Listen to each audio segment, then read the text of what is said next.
हरि ओम श्री गणेशाय नमः।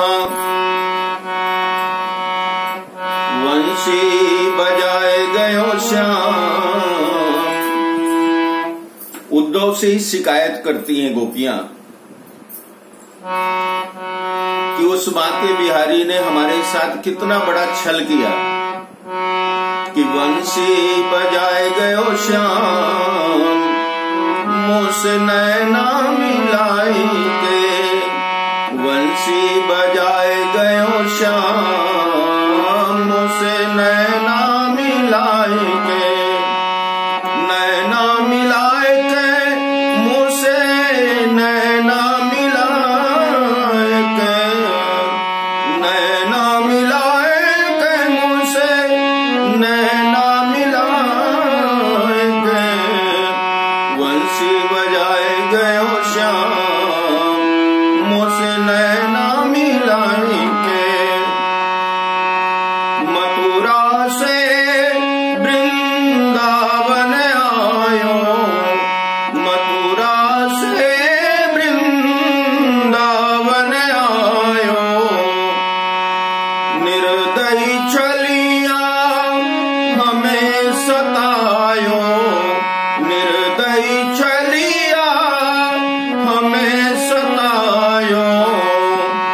निदिया उड़ाए गयो श्याम, मुझसे नैना मिलाए के। निदिया उड़ाए गयो श्याम, मुझसे नैना मिलाए के। वंशी बजाए गयो श्याम, मुझसे नैना मिलाए के। और मेरी दशा क्या है कि श्याम नाम की ओढ़ी चुनरिया, श्याम नाम की ओढ़ी चुनरिया। श्याम की चूड़ी, श्याम की बिंदिया, श्याम की चूड़ी, श्याम की बिंदिया। रास रचाए गयो श्याम, मुझसे नैना मिलाए के। रास रचाए गयो श्याम, मुझसे नैना मिलाए के। वंशी बजाए गयो श्याम, मुझसे नैना मिलाए के। जादू कर गई उसकी अखियां, जादू कर गई उसकी अखियां। रस्ता रोके मोरी पकड़ी बहिया, रस्ता रोके मोरी पकड़ी बहिया। मटकी गिराए गयो श्याम, मुझसे नैना मिलाए के। मटकी गिराए गयो श्याम, मुझसे नैना मिलाए के। वंशी बजाए गयो श्याम, मुझसे नैना मिलाए के। और ऐसी अपनी छवि बनाई कि लूटा मोर मुकुट की छटा से। लूटा मोर मुकुट की छटा से। उनके केशों की काली घटा से। उनके केशों की काली घटा से।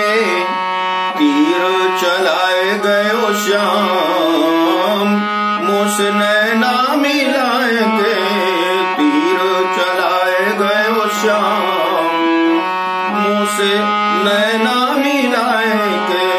वंशी बजाए गयो श्याम, मुझसे नैना मिलाए के। और इसी भजन का दूसरा पार्ट इतना सुनाने के बाद गोपियां तो और ज्यादा दुखी हो गई। जब उद्धव जी ने बताया कि उन्होंने तो शादी ब्याह कर लिया, सुंदर महल में रहते हैं, तो गोपियों को बड़ी गुस्सा आ रही है। और फिर उद्धव से उलाहना क्या देती है कि हमें तो जोग गयोरी वो तो चलिया नंद को लाला। हमें तो जोगनिया बनाए गयोरी वो तो चलिया नंद को लाला। मोर मुकुट पीतांबर सो है, मोर मुकुट पीतांबर सो है। खुद तो ऐसे सजा और हमारी दशा, हमारे सिर जटा धराए गयोरी वो तो चलिया नंद को लाला। हमारे सिर जटा धराए गयोरी वो तो चलिया नंद को लाला। हमें तो जोगनिया बनाए गयोरी वो तो चलिया नंद को लाला। वास कियो खुद जा महलों में, वास कियो खुद जा महलों में। हमें तो गिरिराज पठाए गयोरी वो तो चलिया नंद को लाला। हमें तो गिरिराज पठाए गयोरी वो तो चलिया नंद को लाला। हमें तो जोगनिया बनाए गयोरी वो तो चलिया नंद को लाला। जा मित्रन संग वास कियो है, जा मित्रन संग वास कियो है। हमें तो बैरागी बनाए गयोरी वो तो चलिया नंद को लाला। हमें तो बैरागी बनाए गयोरी वो तो चलिया नंद को लाला। हमें तो जोगनिया बनाए गयोरी वो तो चलिया नंद को लाला। जा कहियो उद्धव लाला से, जा कहियो उद्धव लाला से। हमें क्यों अनाथ बनाए गयोरी वो तो चलिया नंद को लाला। हमें क्यों अनाथ बनाए गयोरी वो तो चलिया नंद को लाला। हमें तो जोगनिया बनाए गयोरी वो तो चलिया नंद को लाला। हमें तो जोगनिया बनाए गयोरी वो तो चलिया नंद को लाला। श्री गणेशाय नमः। विघ्नेश्वराय वरदाय सुरप्रियाय, लंबोदराय सकलाय जगद्दिताय, नागानराय श्रुतियज्ञ विभूषिताय, गौरीसुताय गणनाथ नमो नमस्ते। गुरुर्ब्रह्मा गुरुर्विष्णु गुरुर्देवो महेश्वरः, गुरु साक्षात् परब्रह्म तस्मै श्री गुरवे नमः। करारविन्देन पदारविन्दं मुखारविन्दे विनिवेशयन्तम्, वटस्य पत्रस्य पुटे शयानं, बालं मुकुन्दं मनसा स्मरामि, बालं मुकुन्दं मनसा स्मरामि। बोलिए श्री पुरुषोत्तम भगवान की जय, श्री सद्गुरुदेव महाराज की जय, कृष्ण कन्हैया लाल की जय। आज इस पुनीत पुरुषोत्तम मास का प्रभु कृपा से 22वां दिवस, और आज हम लोग पुरुषोत्तम महात्म्य के 23वें अध्याय को श्रवण करेंगे। ये पावन कथा सूत जी महाराज शौनक आदि ऋषियों और अन्य बड़े बड़े त्यागी विरक्त संतों के समक्ष नैमिषारण्य नाम के तीर्थ स्थान में गान कर रहे हैं इस कथा का।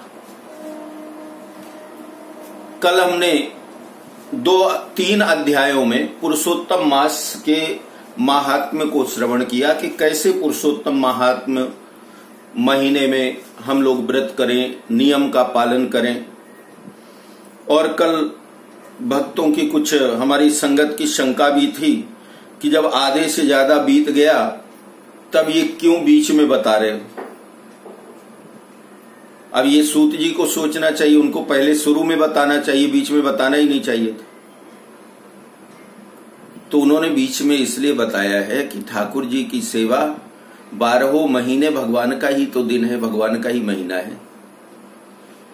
जब मालूम पड़े, जब समझ में आए, उसी दिन से शुरू कर दीजिए, वही पहला दिन है। केवल पुरुषोत्तम मास में ही भगवत आराधन और भगवत भक्ति नहीं करना है। ये तो जब तक जीवन है, इस जीवन में कुछ क्षण निकाल करके जिस परमेश्वर ने, परमात्मा ने हमें ये शरीर दिया, वाणी दी, बुद्धि दी, विवेक दिया, जब सब कुछ उसने दिया तो उसके धन्यवाद स्वरूप उस परमेश्वर का नाम लेना ये हमारा धर्म है, हमारा कर्तव्य है। बिना पुरुषोत्तम मास के भी उस परमेश्वर का नाम स्मरण करना चाहिए। जितना भी समय हमारे पास हो, जितना समय मिले।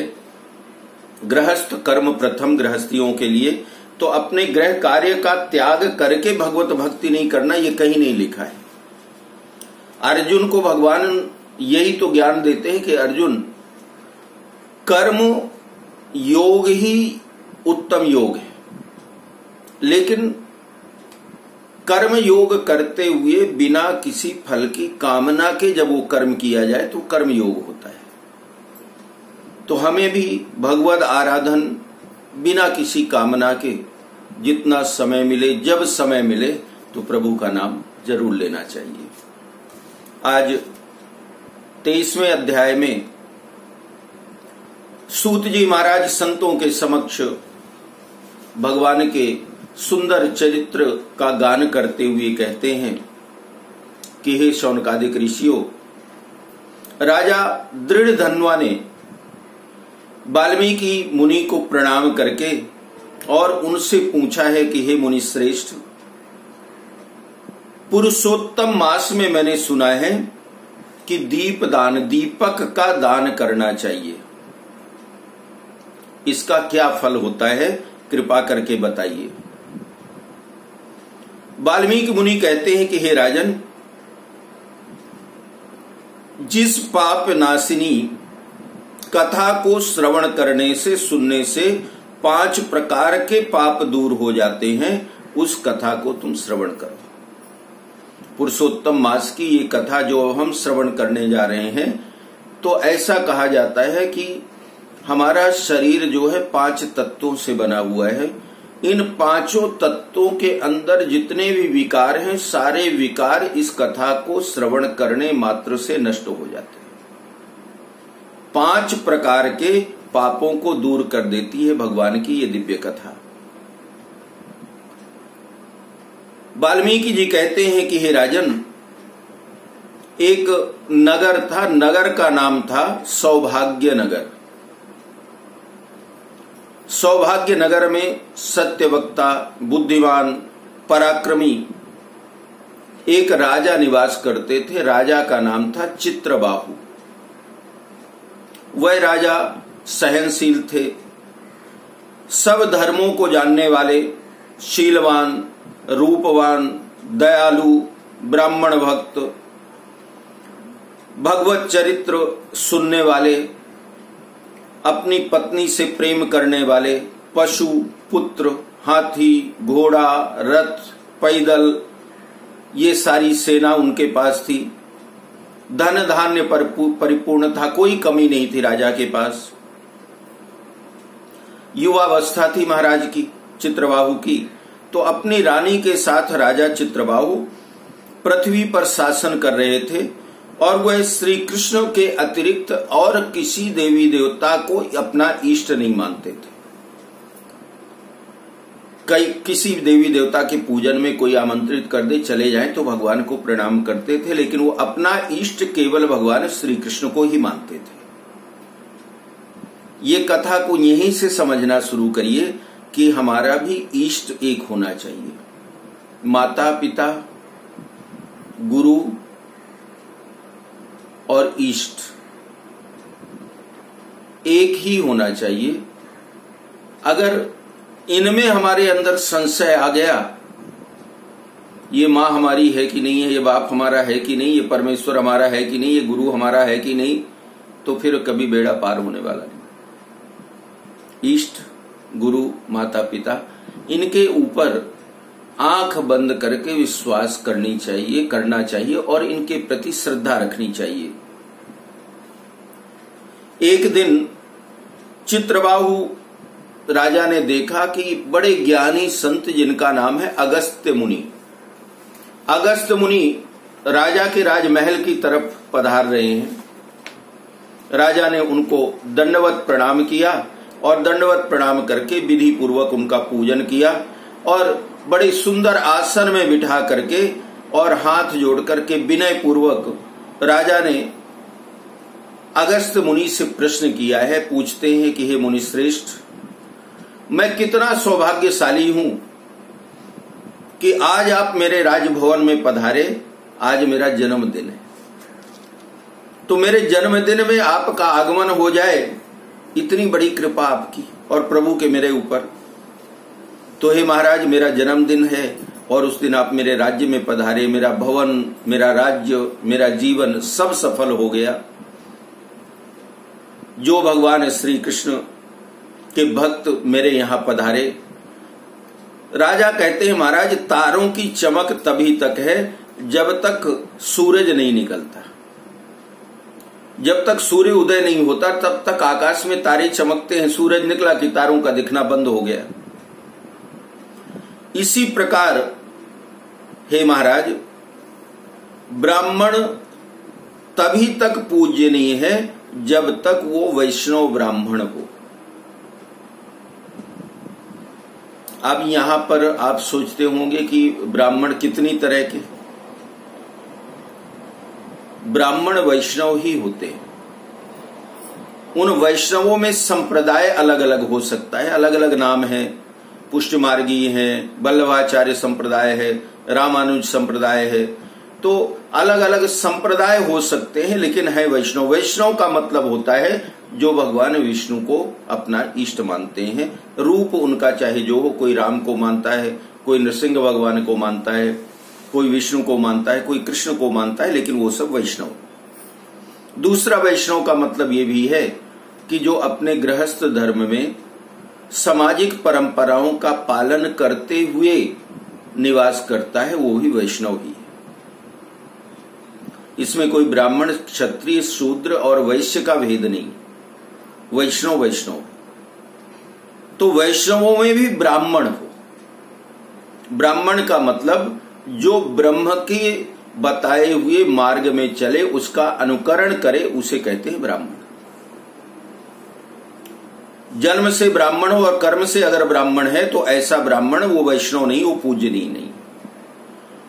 अगस्त्य मुनि कहते हैं कि हे राजन चित्रबाहु, तुम धन्य हो और तुम्हारी प्रजा धन्य है जो तुम्हारे जैसे वैष्णव राजा के द्वारा रक्षित है। उनकी रक्षा करने वाले तुम्हारे जैसे वैष्णव राजा हैं। महाराज अगस्त्य जी कहते हैं कि राजन, सूने वन में जहां पर भोजन ना मिले, कोई देखने को ना मिले, ऐसे जंगल में रह लेना अच्छा है, लेकिन जिसका राजा वैष्णव ना हो उस राज्य में रहना ठीक नहीं। और विद्वान लोग, भले आदमी, उसे ही राजा कहते हैं जो भगवान श्री कृष्ण के चरण का आश्रयी हो। उसके ही राज्य में प्रजाजन सुखी होते हैं। तो हे राजन, आज मेरे भी नेत्र सफल हुए जो मैंने तुम्हारे जैसे राजा को देखा। वाणी सफल हुई जो तुम्हारे साथ बातचीत की। हे राजन, आप इस राज्य का पालन करिए, ये मेरी आज्ञा है और अब मैं जाता हूं। भगवान नारायण नारद जी को ये कथा सुनाते हुए कहते हैं कि इस प्रकार कह करके और महाराज अगस्त्य जब उठ करके जाने के लिए तैयार हुए तो राजा की जो रानी है, पतिव्रता रानी, चित्रबाहु राजा की रानी ने आकर के और सादर प्रणाम किया है महाराज अगस्त मुनि को। जब प्रणाम करती हैं, अगस्त जी ने आशीर्वाद दिया, सौभाग्यवती हो, इस प्रकार महाराज अगस्त ने आशीर्वाद दिया। मुनि को सिर झुका करके, हाथ जोड़ करके, और फिर से चित्रबाहु राजा ने प्रार्थना किया कि महाराज मेरे पास अकूत संपत्ति है, अकंटक राज्य है, पतिव्रता आज्ञाकारिणी पत्नी है, तो महाराज मैं ये जानना चाहता हूं कि ये अकूत संपत्ति, अकंटक राज्य और पतिव्रता आज्ञाकारिणी पत्नी, ये तीन के तीनों सुख मुझे किस कारण से मिल रहे? मेरे पूर्व जन्म का ऐसा कौन सा पुण्य है जिसके कारण मुझे ये सब कुछ इतना अच्छा अच्छा मिला? भगवान नारायण, क्योंकि देखिए इस जीवन में इस चीज को स्वीकार करिए कि इस जीवन में आपको जो कुछ भी मिला है, अच्छा या बुरा, वो सब कुछ आपके पूर्व जन्म के किए हुए कर्म फलों का परिणाम है जो आपको प्राप्त हुआ है। और इस जन्म के कर्म उन फलों को देने में आपका साथ देते हैं। अच्छे कर्म करेंगे तो परिणाम सुख कारक होंगे, और अच्छे कर्म अगर नहीं करेंगे तो परिणाम दुख कारक होंगे। ये जन्म भी बिगड़ेगा, अगला भी बिगड़ेगा। एकाग्र होकर के महाराज अगस्त ने ध्यान किया है, और फिर अगस्त जी कहते हैं कि राजन, मैंने तुम्हारे पूर्व जन्म का सब चरित्र जान लिया है, वह सारा इतिहास मैं तुम्हारे सामने वर्णन करता हूं, अब तुम श्रवण करो। इनमें नाम भी देखिए, ये कथाएं हैं हमें ज्ञान देने के लिए, जैसे बच्चों को गोल्डमैन की स्टोरी सुनाई जाती है, ऐसे ही कुछ काल्पनिक नाम भी इन कथाओं में हो सकते हैं। अगस्त जी कहते हैं कि राजन, चमत्कार नाम का एक नगर था, और उस नगर में तुम्हारा जन्म हुआ था पिछले जन्म में, और तुम शूद्र जाति में थे, और तुम्हारा नाम था मणिग्रीव। तुम्हारा काम क्या था? सारा दिन जीव हिंसा करना, शिकार करना, जीवों को मारना, नास्तिक, तुम दुष्ट स्वभाव वाले थे, पराई स्त्रियों को छीनना, कोई तुम्हारा भला करे तो उसका भी बुरा ही तुम करते थे, कोई उपकार नहीं मानते थे, छोटे बड़ों का मान सम्मान करने का शिष्टाचार तुम्हारे अंदर नहीं था, तुम स्वभाव से ही बड़े क्रूर और दुष्ट थे। और इस समय यह जो स्त्री है, तुम्हारी पत्नी है, पूर्व जन्म में भी ये तुम्हारी पत्नी ही थी, और पूर्व जन्म में भी ये मन कर्म से पति पारायण थी। पाप कर्म के कारण तुम इतने पापी थे कि तुम्हारे भाई बांधव परिवार लोगों ने तुम्हें जात से अलग कर दिया था, निकाल दिया था। और राजा ने भी इसी अपराध के कारण, जो तुम्हारे राज्य के राजा थे, राजा ने भी इसी अपराध के कारण तुम्हारा धन छीन लिया, और जो बाकी कुछ धन बचा वो तुम्हारी जात बिरादर के भाइयों ने छीन लिया। और इस प्रकार जब धन नष्ट हो जाता है तो तुम्हारे मन में फिर से बहुत सारा धन कमाने की इच्छा होती है। धन नाश होने के बाद भी धन छिन गया, परिवार और राज्य ने तुम्हें राज्य से निकाल दिया, परिवार से निकाल दिया, लेकिन उसके बाद भी तुम्हारी इस सती पतिव्रता पत्नी ने तुम्हारा साथ नहीं छोड़ा।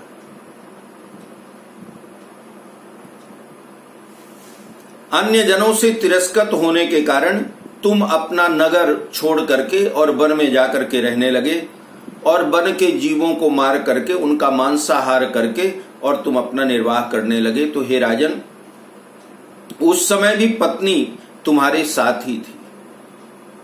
एक समय मणिग्रीव, अर्थात पूर्व जन्म में तुम्हारा जो नाम था, तो एक समय मणिग्रीव धनुष बाण लेकर के वन में शिकार की खोज में जाता है और वहां पर बहुत सारे मृग आदि पशु जहां रहते थे, उसी मनुष्यहीन जंगल में वो शिकार करने के लिए गया और वहां पर एक महायोगी उपदेव जी जिनका नाम था, वो अत्यंत घबराए हुए उस जंगल में घूम रहे थे। दोपहर का समय हो गया, संत इधर उधर भटक रहे हैं, कहीं रास्ता जंगल से निकलने का नहीं मिल रहा था। प्यास इतनी लगी थी कि प्यास के कारण व्याकुल होकर के एक जगह बेहोश होकर के और वो संत गिर गए उस जंगल में। और जंगल कैसा है, निर्जन, जहां कोई मनुष्य है ही नहीं। संत जी कहते हैं कि हे राजन, उनकी मरणासन्न अवस्था हो चुकी थी और उस समय तुम शिकार ढूंढते ढूंढते वहां पर पहुंच गए। रास्ता भूले बेहोश पड़े उन ब्राह्मण को देख करके, और तुम बड़े निर्दयी बड़े पापी थे, लेकिन आज ऐसी प्रभु की कृपा हुई कि तुम्हारी दया आ गई और तुम दया के वशीभूत होकर के उनको उठा करके तुम अपने स्थान में ले आए, जहां पर तुम्हारी कुटिया थी, जहां तुम अपनी पत्नी के साथ रहते थे। तुम दोनों ने मिल करके उन संत की बड़ी सेवा की और थोड़ी देर बाद तुम्हारी सेवा से संत को होश आया, और जब होश आया तो तुम दोनों को देख करके उनको बड़ा आश्चर्य हुआ। मैं तो वन में था, यहां कौन ले आया? भगवान नारायण कहते हैं कि हे देव, तब मणिग्रीव ने कहा कि आप घबराए नहीं महाराज, यहां सुंदर सुंदर कमलिनियों से भरा हुआ सुंदर स्वच्छ शीतल जल से युक्त तालाब है। आप वहां चल करके स्नान करें, प्रातः कर्म से निवृत्त होकर के फलाहार और जलपान करें, फिर सुख पूर्वक आप मेरी इस कुटिया में विश्राम करिए। अगस्त जी कहते हैं कि उपदेव ब्राह्मण होश में आने पर मणिग्रीव की बात सुनते हुए स्वस्थ होने पर प्यास लगने के कारण उठे, और तब मणिग्रीव ने उनको सहारा देने के लिए उनकी भुजा पकड़ ली, एक हाथ पकड़ लिया, और हाथ पकड़े हुए सहारा दे करके वह ब्राह्मण तालाब पर पहुंचे। और कहते हैं अगस्त जी कि हे राजन, किनारे पर बैठ करके पुनः विश्राम करने लगे। तालाब के किनारे बट वृक्ष की बड़ी सुंदर छाया थी, तो थोड़ी देर विश्राम किया, फिर स्नान किया। स्नान करके जो पूजा पाठ अपना नित्य कर्म था वो पूजा पाठ किया, भगवान वासुदेव का पूजन किया। इसके बाद देवता और पितृगणों का तर्पण किया और बाद में शीतल जल पी करके और उसी बट वृक्ष के नीचे आकर के फिर बैठ जाते हैं ब्राह्मण, उपदेव ब्राह्मण। उस समय स्त्री के साथ मणिग्रीव ने आकर के और उपदेव ब्राह्मण को, पंडित जी को प्रणाम किया और उनका सत्कार किया, आदर किया। और मणिग्रीव कहता है कि हे ब्राह्मण, हमें उद्धार करने के लिए आज आप हमारे यहाँ पधारे हैं। आपके दर्शन करने से मेरे सारे पाप दूर हो गए। देखिए ये प्रभाव किस चीज का है। कहते हैं कि वैष्णव संत, वैष्णव ब्राह्मण अगर मिल जाए तो उसकी अपनी शक्ति, आप उसको कह सकते हैं वाइब्रेशन, उसकी अपनी एनर्जी ऐसी होती है कि हमारे भाव कितने भी दूषित हों, लेकिन अच्छी संगति में संत की, ब्राह्मण की, वैष्णव की अगर संगति में होंगे तो अपने आप विचार बदलने लगते। मणिग्रीव जैसा पापी जिसको परिवार ने, राज्य के राजा ने, सबने निकाल दिया था उसके पाप के कारण, और उसी मणिग्रीव को देखिए कि आज उन वैष्णव ब्राह्मण की संगति के कारण मन बदल गया, वाणी बदल गई, विचार बदल गए, और कहता है महाराज आपका दर्शन करने से मेरे पाप दूर हो गए हैं। और अपनी पत्नी से मणिग्रीव कहता है कि अरे सुंदरी, जाओ, पके हुए जो आम के फल हैं वो शीघ्र लेकर के आओ, देर ना करो, और जो भी फल कुटिया में हो वो फल लेकर के आना। इस प्रकार अपने पति के वचन सुन करके वो पतिव्रता शीघ्र ही उठ करके आश्रम के कंद मूल फल आदि लेकर के आई और ब्राह्मण के सम्मुख रख दिया। मणिग्रीव कहते हैं कि हे श्रेष्ठ मुनिजन, इन फलों को स्वीकार करें तथा हम दोनों को कृतार्थ करें। देखिए कितना सुंदर आदर पूर्वक, नहीं तो ला करके फल दे देते हो, कहते यहां भूखे हो तो खा लो तो थोड़ी ताकत आ जाए। लेकिन मणिग्रीव बड़ी विनम्रता से हाथ जोड़ करके कहता है, महाराज इन फलों को अगर आप स्वीकार करेंगे हम कृतार्थ हो जाएंगे, हम पवित्र हो जाएंगे। महाराज उपदेव जी कहते हैं कि हे भले आदमी, मैं तुमको नहीं जानता, तुम कौन हो, अपना परिचय तो दो, हो कौन तुम। मणिग्रीव कहते हैं कि ब्राह्मण श्रेष्ठ, मैं शूद्र हूं, मणिग्रीव मेरा नाम है, अपने जात भाइयों ने मेरा त्याग कर दिया है। इस प्रकार उसके वचन सुनकर के ब्राह्मण ने फलाहार कर लिया। उनकी आत्मा बड़ी प्रसन्न हुई। उसके बाद ब्राह्मण देवता ने जल पिया। जल पान करके ब्राह्मण सुख पूर्वक बैठ जाते हैं और जिस समय आसन में विराज गए तो मणिग्रीव ने उनके चरणों को अपनी गोद में रख करके और धीरे धीरे उनके चरणों को दबाना शुरू किया है। चरण सेवा करने लगा मणिग्रीव। इतना बदलाव उस मणिग्रीव में आ गया जो बड़ा पापी था, क्रूर कर्मा था। मणिग्रीव कहता है कि हे मुनिश्रेष्ठ, इस भयंकर निर्जन वन में जहां हिंसक जीव विचरण करते हैं, यहां जल भी प्राप्त नहीं होता, तो महाराज ये तो बताइए आप यहां पहुंच कैसे गए। उपदेव जी ब्राह्मण जी कहते हैं कि हे महाभाग, मैं ब्राह्मण हूं, प्रयागराज जा रहा था गंगा स्नान करने के लिए, लेकिन इस दारुण वन में आकर के मैं रास्ता भूल गया। ऐसा भटका कि इधर उधर भटक भटक करके मैं थक गया था, प्यास बड़े जोर की लगी थी और मैं मरणासन्न हो गया था। तभी तुमने मुझे जीवन दान दिया। हे मणिग्रीव, तुम दोनों स्त्री पुरुष ने इस घोर वन में वास क्यों लिया है, यह तो मुझे बता दो। कदाचित तुमने मुझे जीवन दान दिया तो मैं भी कोई मदद करके तुम्हारे दुख को दूर कर सकूं। ये ब्राह्मण उपदेव ने मणिग्रीव से कहा। अगस्त जी कहते हैं कि हे राजन, इस तरह उपदेव की ललित वाणी सुन करके पत्नी के ही समक्ष अपने मन में अपने दुख दारिद्र से मुक्ति की लालसा लिए।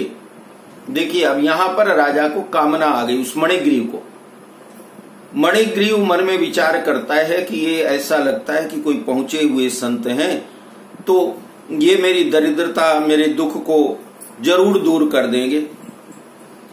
और अपने कर्मों और उनके फलों की प्राप्ति की संपूर्ण गाथा सुनाने लगा।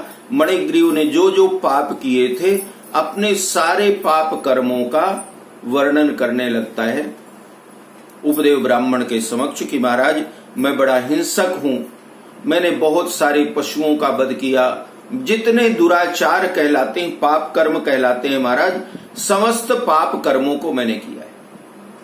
और उन पाप कर्मों का परिणाम ये हुआ कि मेरे परिवारजनों ने, नगरवासियों ने और हमारे यहाँ के राजा ने मुझे तिरस्कृत करके अपने राज्य से बाहर निकाल दिया। तो महाराज, इस निर्जन वन में आकर के अपनी पत्नी के साथ रहता हूँ, शिकार आदि पशुओं की हिंसा करके अपना जीवन यापन करता हूँ। तो महाराज, आपके चरणों की शरण में हूँ, अगर हो सके तो मुझे इस पाप कर्म से आप मुक्ति दिलाइए। ऐसा उस मणिग्रीव ने, उस शूद्र ने महाराज उपदेव ब्राह्मण से प्रार्थना की है। हरि ओम श्री बृहन्नारदीय पुराणे पुरुषोत्तम मास महात्म्ये दृढ़धनोपाख्याने नाम त्रयोविंशोऽध्यायः।